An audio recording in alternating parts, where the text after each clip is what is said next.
We're lights out and racing then here in MotoGP in Hungary for the first time in 33 years. Marco Bezzecchi is going to try and be aggressive on the inside of Marc Marquez into that first corner. They all concertina up. Are they all safely through? There's a bit of bumping and barging, but they have all made it safely through. And Bez and Marc ran into him. Big contact there. Bezzecchi had snatched the lead on that tight run through turn 2. There's contact there between 72 and 93. Marc Marquez back to third place then, so we do have a VR46 Ducati in second place, but it is Frankie Morbidelli. How long can Bez put up a resistance this time? He has led laps in the last 3 Grand Prix weekends as Marco Bezzecchi, but he's looking really vulnerable right now on that factory Aprilia. So vulnerable that Marquez hits the front then for the first time. That wasn't going to work out. Marc just charging in that little bit too hot on the brakes into turn 1. Bezzecchi would have heard that move coming and thought, well, if you're braking that late, mate, when I'm braking as late as I am, you're only going to go one way, and that's to the curve on the outside. So it's Bez briefly then back at the front, but he knows it's coming. Yeah. Marc's just said, you've had your fun, now it's time for me to take control of this Grand Prix. Now we go into turn 5. Marquez levels Bez once again in that heavy braking zone. Bezzecchi comes straight back on through. And listen to the crowd, they're on their feet. This is what Hungary fans have missed for so many years. That's twice then now on this lap 7. Lap 8 that we have seen Bez and Marquez exchange overtakes for the lead. Marc Marquez got another very good run out of turn 17. Can he get up alongside and brake late enough this time to get through on Marco Bezzecchi? Bezzecchi tries to cut back underneath him, but Marc Marquez now has the inside line for turn 2. Yeah, he's blocked the line going initially through 1 and then through 2. So we are now lap 11 of 26, and it's Marc Marquez that has hit the front. You can just see there Acosta. He really is starting to hunt down Bezzecchi now in particular.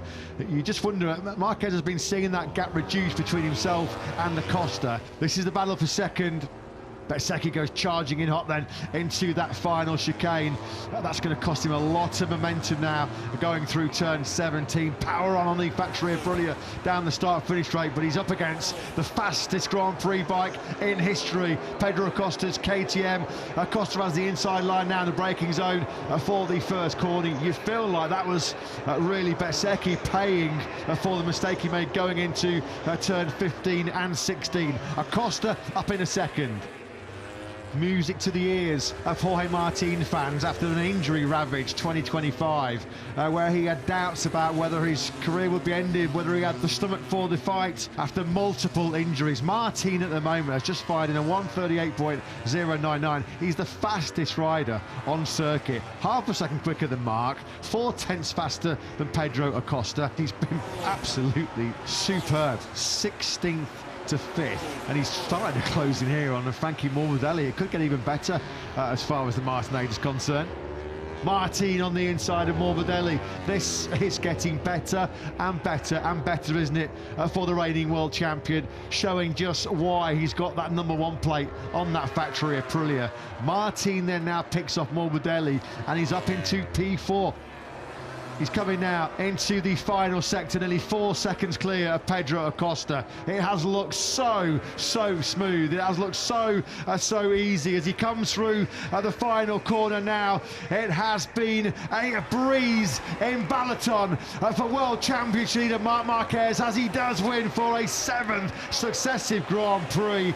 And our first visit to Hungary, he has been superb. He has been brilliant in Balaton. Pole position, sprint victory, Grand Prix victory. He is unstoppable. Simple as that.